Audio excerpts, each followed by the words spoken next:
Hey guys, welcome back to Ken's Cinema Sofa. If it's your first time here, I'm your brother Ken, a missionary of 12 years serving as a Bible teacher and preacher here in Japan. Well, I'm in Tokyo now. But this channel is all about celebrating my other passion, awesome cinema. And tonight we're gonna get into, really excited, my favorite film franchise, the Indiana Jones movies. I love these movies, and I feel that these movies kind of have been an inspiration for me even becoming a missionary. I've always said this in other videos, the missions life is like two sides of the same coin.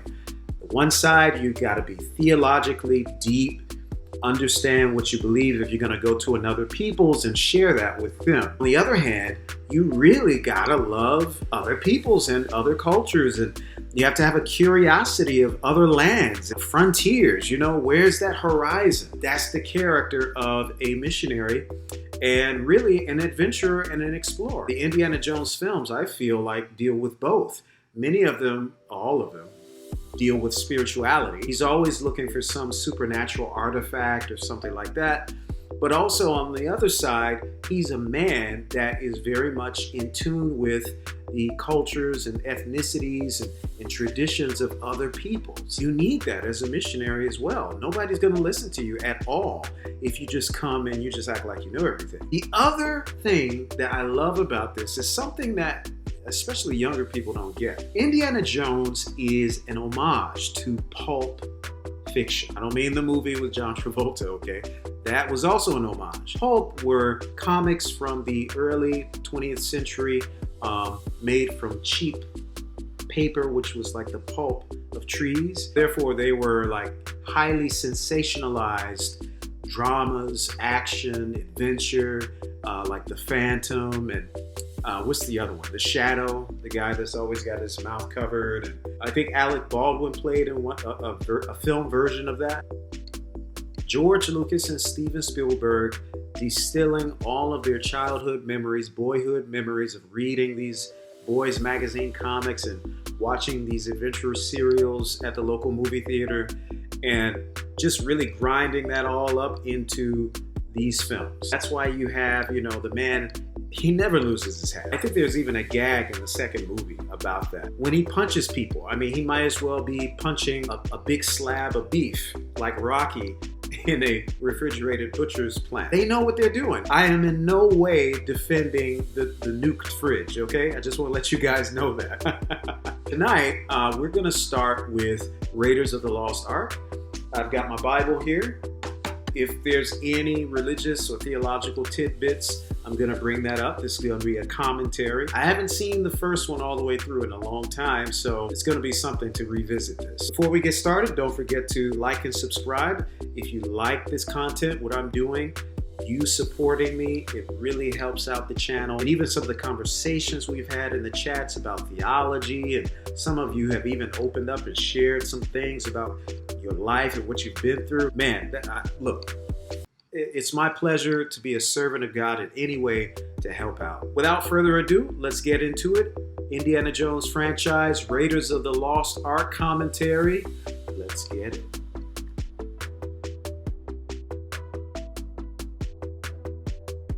Wow. I can't believe I'm doing this. I really can't. Steven Spielberg film. Raiders of the Lost Ark.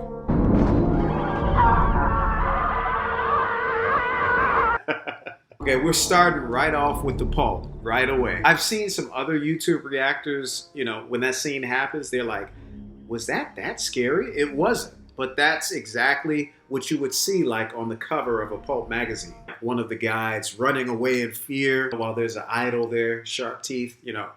It's classic. So you have to know what you're looking for. They're following us.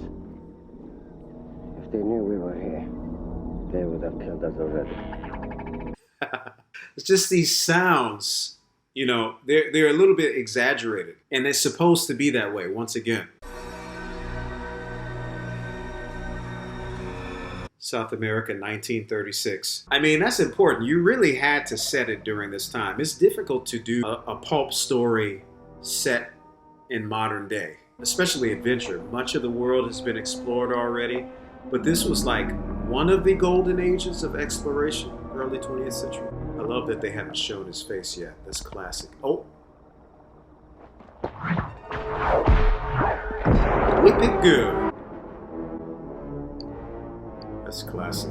John Williams, man. He's the man. He's the GOAT. That's what you guys are saying stateside, right? When I first heard someone say that, man, he's the GOAT, I was like, what in the world is wrong with you? Now, I understand. He wasn't calling in a farm animal. I got it. When you're a missionary, these are things that happen. You know, it's been over a decade in Asia. You don't hear these things. This is where Forrestal cashed in. A friend of yours? A competitor. I have never, gone into a possibly cursed Mesoamerican tomb, but I have been chased by a bear in Alaska. That was entirely my fault, though. Stay out of the light.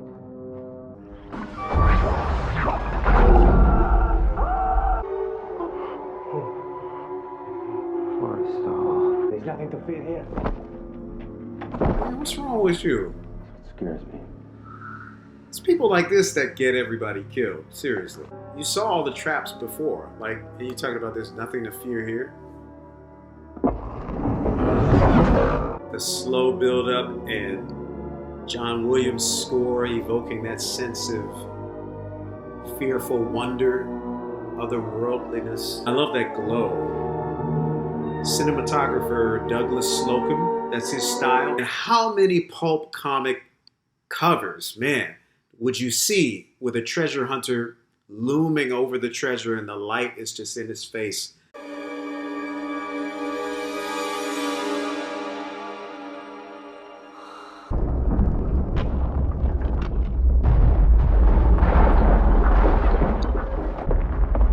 No time to argue. Throw me the idol, I throw you the whip. Give me the whip. Adios, señor. This is action done right. Everything, it's natural, you know? I mean, there's no need for excessive CGI or wire food. I mean, even that jump was natural. I mean, he didn't make it, but that adds to the action and the drama, right? He's an everyman.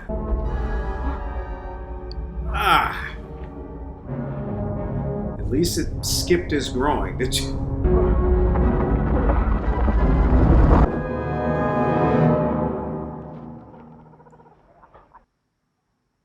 Man, for many years, I could not remember the rest of this film. Only this beginning scene, this. I think it's because it was so raw, it felt almost like a documentary. Whew. You chose the wrong friend. This time it will cost you. This time. I like that. Suggesting that they have this back and forth cat and mouse game going on. Oh, time to dip. Sorry, it's just something so ghetto about that. I mean, from Inglewood, Southside Chicago, so I mean that's what we would have done. The maniacal villain laughter. Time to go. Something so whimsical about him running for his life.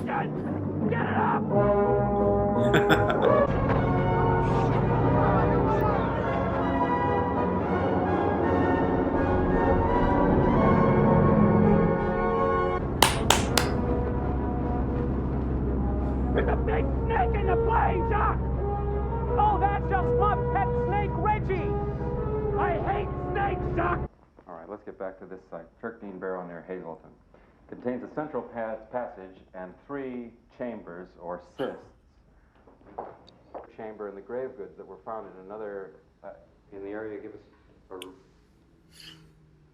us Yeah, you read that right. This never gets old. This is so archetypal, right? Yes. Kind of reminiscent of the whole superhero figure that boys idolize, right?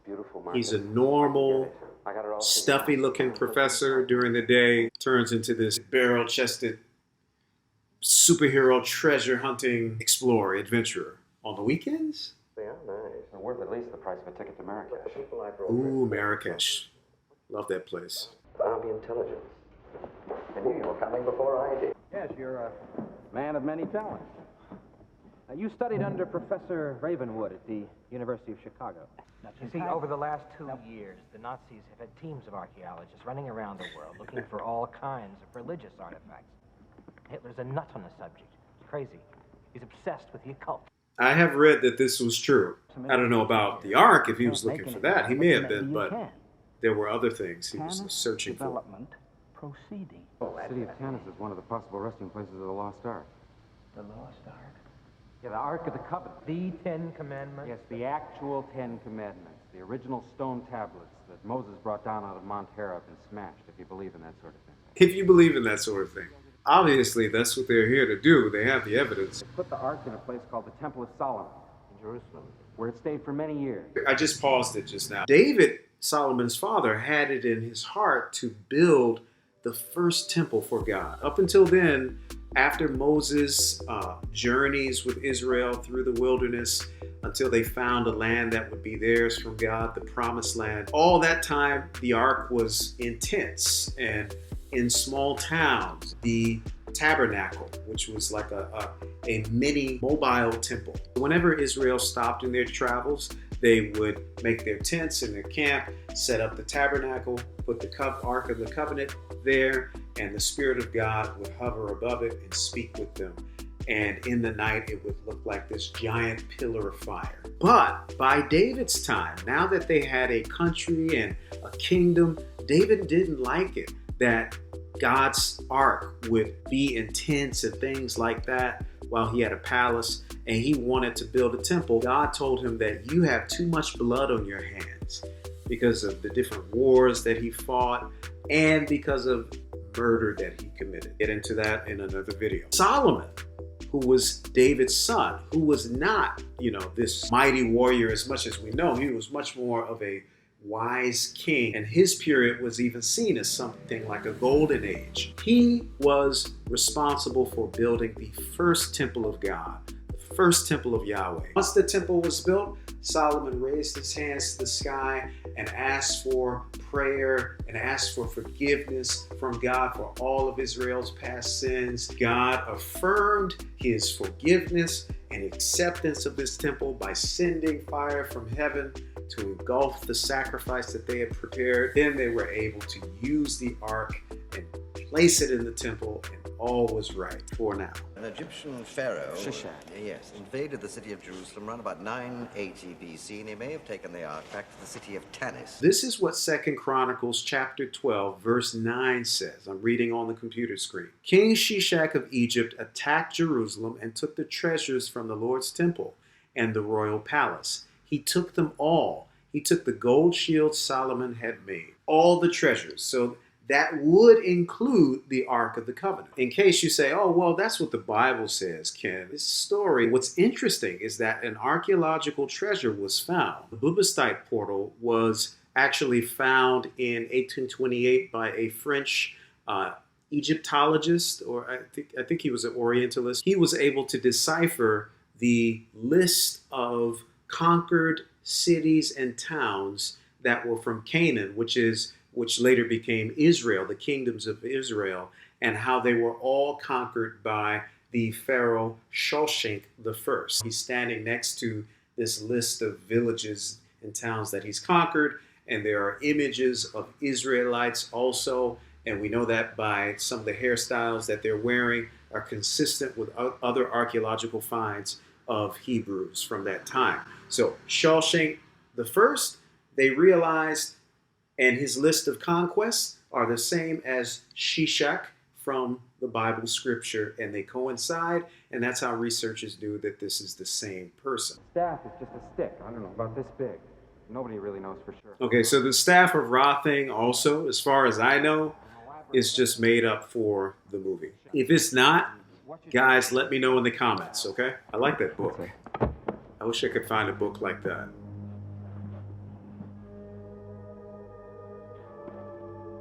An army which carries the Ark before it is invincible. I like his house. It's just like, it looks like someplace an adventurer would live. I mean, he's probably got little treasures all over the place. Right. Not something to be taken lightly. You got that right. No one knows its secrets. It's like nothing you've ever gone after before. Going after a find of incredible historical significance, you're talking about the boogeyman. Besides, you know what a cautious fellow I am. It's funny that he starts off like almost every movie like this. Then again, you could say that that is the Pulp style again, right? The characters never really grow, you know? I read somewhere before that the guy that looked out from under the Life magazine, that he's actually a sound designer on the film, I think. I don't know.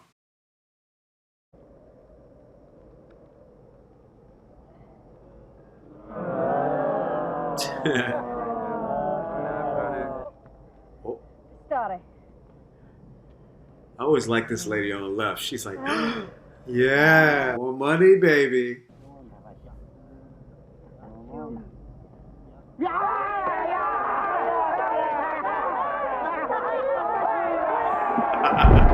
Indiana Jones. Always knew someday you'd come walking back through my door. The lighting. I need one of the pieces your father collected. Oh! I was a child. I was in love. He was wrong and you knew it. You knew what you were doing. This flew over my head, way over my head when I was a kid. Only when I watched it You again, don't have to be happy. once I became an adult, I was like, Indy? I can only say I'm sorry so many times. Well, say it again anyway.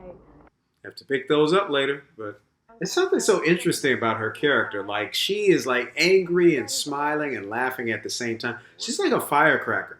This is kind of reminiscent of those 1920s, 1930s type, you know, tough gal, his girl Friday type, you know, like the kind of gal that you would want by your side on an adventure. You know what I mean?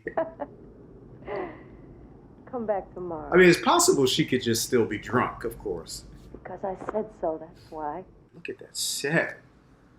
It's just so earthy and real. It feels like they've gone to an old dive bar in the mountains of Nepal and just turned the cameras on. Okay, here we go.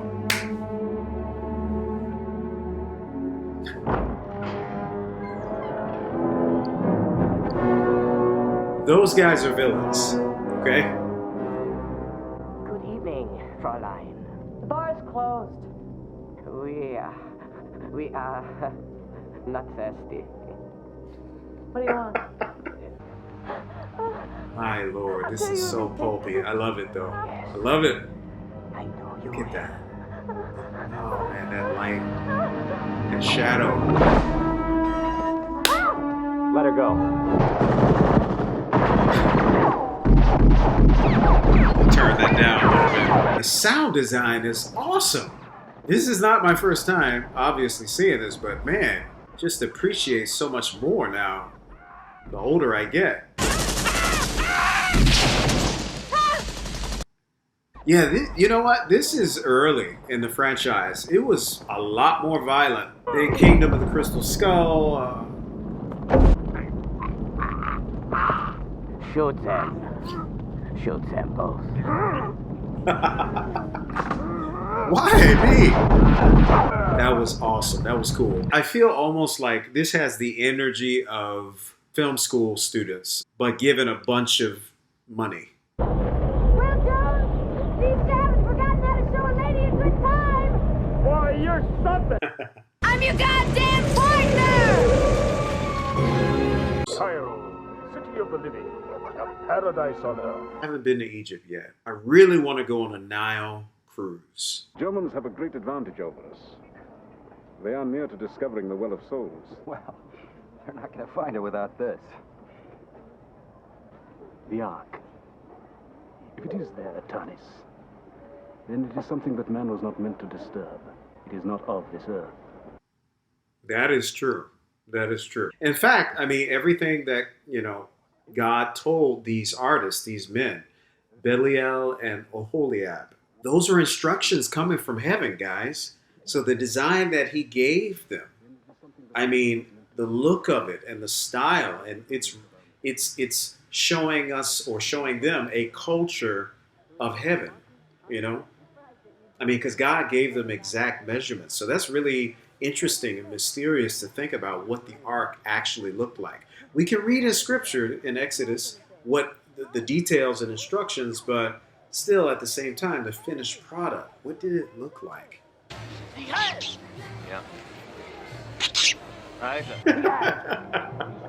It's a Nazi monkey. I've never been to Egypt, but I've been to Morocco, I've been to Marrakesh, and the streets, even today, many of them still look like this. I mean, I was walking down the street with stray cats, donkeys, goats, and then guys on their smartphones. I mean, it's so interesting. Oh, they go straight in for the kill, man. I think Crystal Skull, it has some of the elements of this, but it's missing, there's supposed to be an edge to it. Frying pan. Getting ghetto yet again. You guys know the story behind this? This epic sword fight?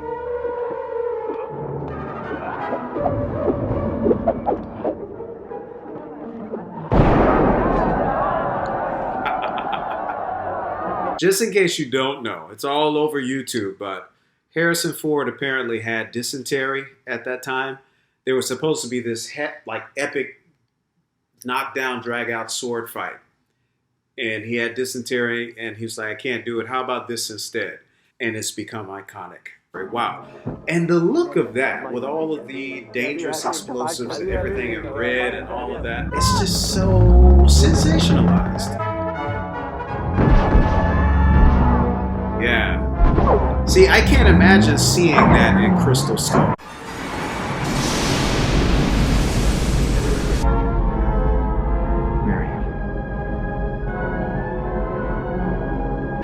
Marian's dead. Yes, I know. I'm sorry. Life goes on, Indy. Life goes on, Indy. 1930s Pulp. Once again, it's Pulp. It's Pulp, kid. These guys, like back in the day, I used to wonder, like, man, like, watch these old movies of people in the desert, like, and they're wearing, like, you know, J. Crew shirts and stuff. And how can you do that? It's burning out there. Then I went to the Sahara in Morocco in May, and it was not all that hot, actually. And I'm assuming the fabric they're using is, you know, much cooler.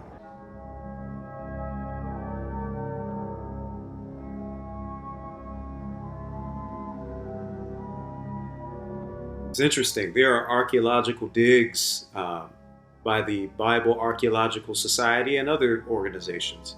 The Egyptian Exploration Society. They're doing digs like this all over the world, even right now. I was going to join one for my 40th birthday 2 years ago, and then COVID hit.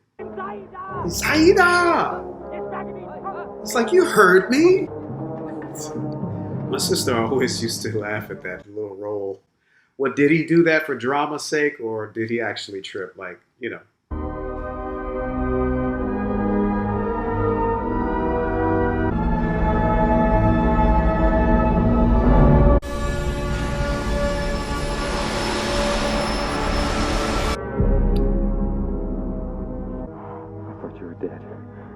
So did I back in the day. I was like, what?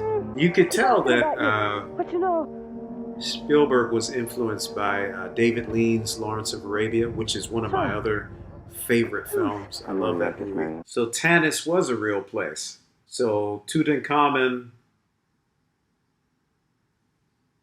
You are the perfect man for this kind of work.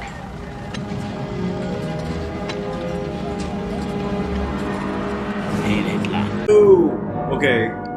I never put that together when I was younger, you know? But that's how they got the measurements to make their own fake staff with the metal.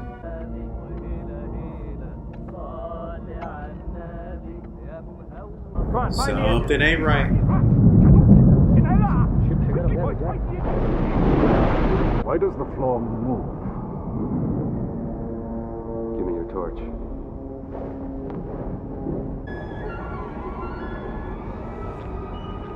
Snakes. Why did it have to be snakes? Asps. Very dangerous. Asps. You go first.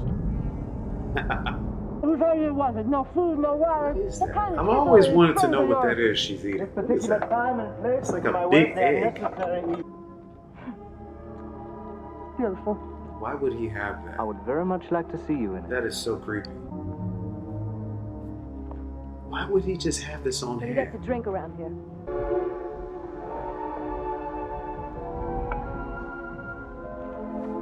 Medallion, you are beautiful.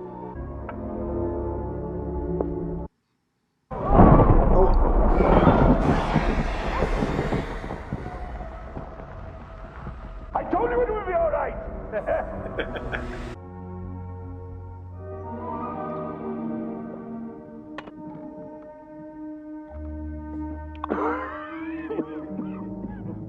Well, she's been training for this.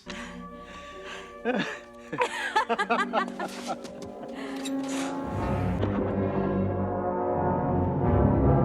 meet again, brother. It's always got me like, what in the world is this? Nunchuka.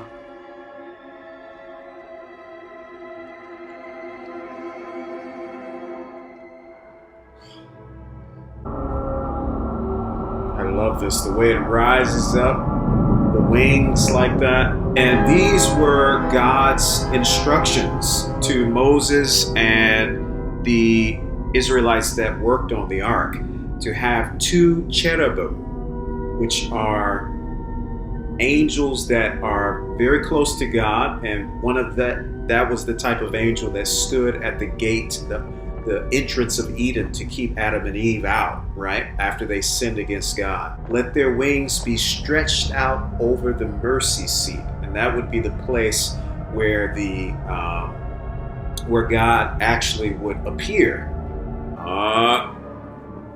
Curtain, we come in.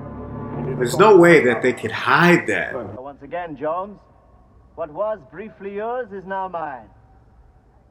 What a fitting end to your life. How does a French guy like this, an archaeologist, turn into such a jerk? In 1,000 years, even you may be worth Let's put it mildly. Son of a bitch. I'm afraid we must be going. Man! Where are you going? Through that wall. Just get ready to run, whatever happens to me. You know, seeing places like this makes you wonder how much is really buried under the sands of the earth. We have entire ages lost. I mean, they're under there, right? Jerusalem itself in Israel, man, that city is like sitting like a cake on layers of previous iterations of Jerusalem. The Romans burned it down a couple decades after Jesus' time, when a supposed Messiah came and, declared himself Messiah and got Israel to rally around him and pushed Rome out, and they had their own country for several years again before Rome came in with legions and just leveled the place, burned it all down, and renamed the city, I think, Aelo Capitolina. This view, this shot, this very idea of her in that kind of gown like that, but in Egypt. Oh! It just looks like another type of cover from a Pulp magazine. Oh my God, this is very pulpy too. Where the heck, how did that happen? And it's like, they're all dead. This is not a zombie film, but you have all these skeletons' arms reaching out with the sounds, and I think a modern audience would look at that and be like, what is that? Where are the screams? They can't scream, they're dead. That's the point. It's very pulpy. It's sensationalized. Oh, here we go. Another great action set piece. But nothing goes as it should. Oh.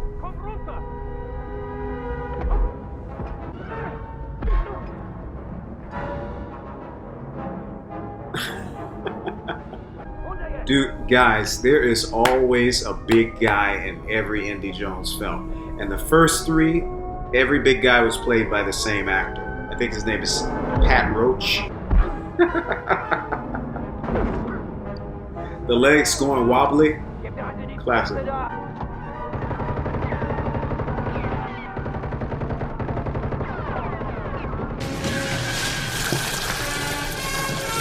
There's always something moving.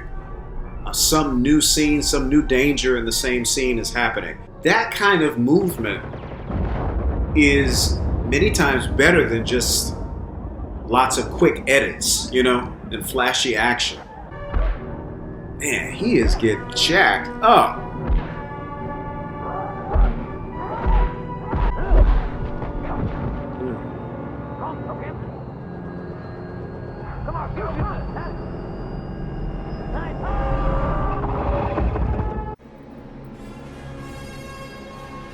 That's as iconic as you could get it. The riding on the horse, heroic, the music.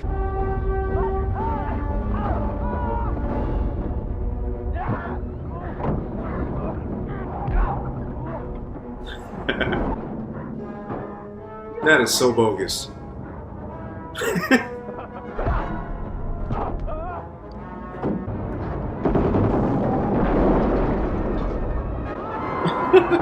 Oh, that's all she wrote. That's it. Nothing can last forever. Nothing good lasts forever. There we go. Oh, man. And we all know that the height of the grittiness is the next film, which is coming soon this month. Oh.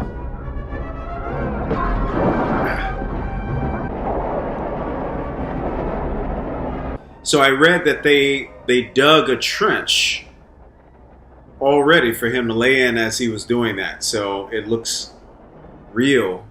I mean, he was down there, but it was, you know, not as hard on his back. This is not Harrison Ford, these scenes right here. Well, that's anger right there.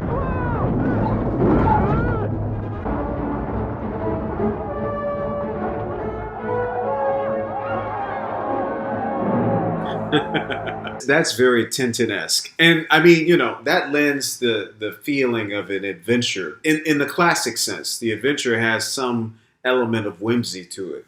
Adventure these days is just a little bit too hardcore. Even Uncharted, which I am a big fan of, the Uncharted game series, which, you know, is influenced by Indiana Jones, even that has some whimsy to it. I mean, Nathan Drake and his personality and... My cabin is theirs. Yeah, man, because this is back in the day where, you know, it's not, you can't send text message. And this is for you. Once you're gone, you say, hey, I may not see you for like 4 or 5 years.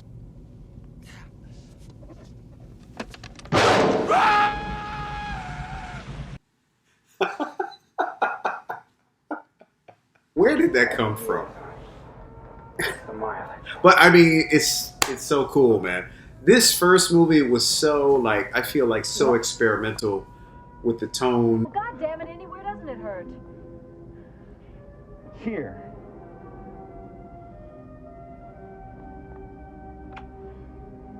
Here.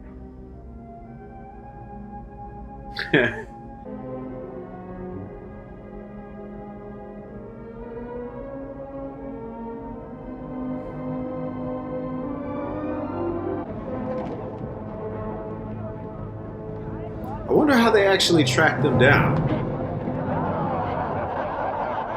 And how they knew it was this boat, this ship. Waste no more time with it. I saw the whole movie, but I remember this very scene from an enhanced version in the Music Box Theater in Chicago. Really cool, classy, old style theater, but they showed a really nice restored print. And it looked like it was just shot yesterday. I found him. Where? There.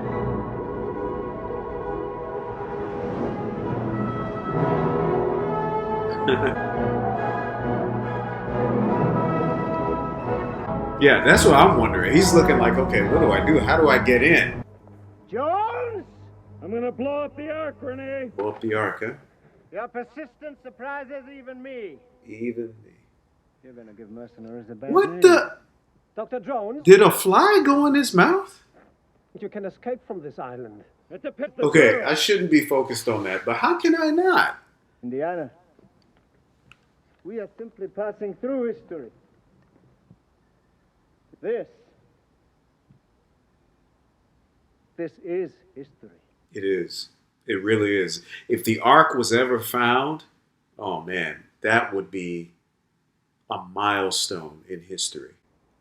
And then one has to wonder, if it was found, would it still maintain that same curse to those that touch it? But then again, possibly God's Spirit left it already, because when Shoshenq or Shishak, we talked about the Egyptian pharaoh king who came in and, to Jerusalem and sacked the place and took everything from the temple. If he was able to take it, that means that God's Spirit had probably already departed. And we know from Scripture that happens in Israel's history. We do know that from the book of Ezekiel, chapter 10, that Ezekiel has a vision. He's a prophet, and he has a vision of God's Spirit leaving the temple of Israel. Why? Because they have committed so much sin, so much idolatry, even worshiping other idols, feeding their children to the burning mouth of Chemosh and Molech, and worshiping these idols even in the temple of God. But it's just still crazy to me that this guy thinks that by putting on the Jewish high priest robes and the ephod, which are it's like the breastplate with the gems you see on his chest, that somehow, if God's Spirit is still there, he's going to be tricked by this?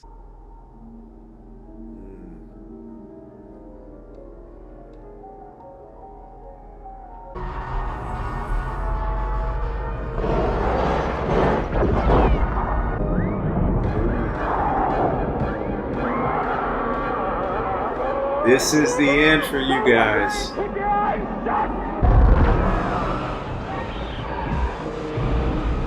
Wow. That is chilling, but so well done. Oh my God, it's crushed in and he's just melting. Well, the Bible says that God clothes himself with light, but also he's the master of darkness as well. Right? All things are under his reign and his rule. He is good, but he's the master of all creation. So even the things that go bump in the night that would scare and creep us out, they are afraid of him. So instead of feeling like horrified at the thought of God and seeing God, we should be happy and take solace in the fact that he is in fact for us. That's why he gave his son. The Ark is a source of unspeakable power, and it has to be researched. We have top men working on it right now. Who? Top men. Men. We don't know what they've got there. Well, I know what I've got here. Come on. Buy a drink.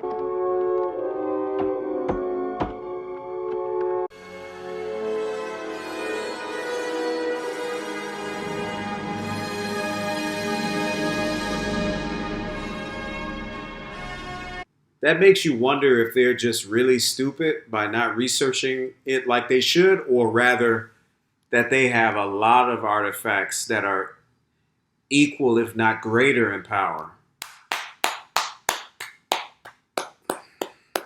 Well, guys, that was Raiders of the Lost Ark, Indiana Jones, our first entry in the franchise of my commentating.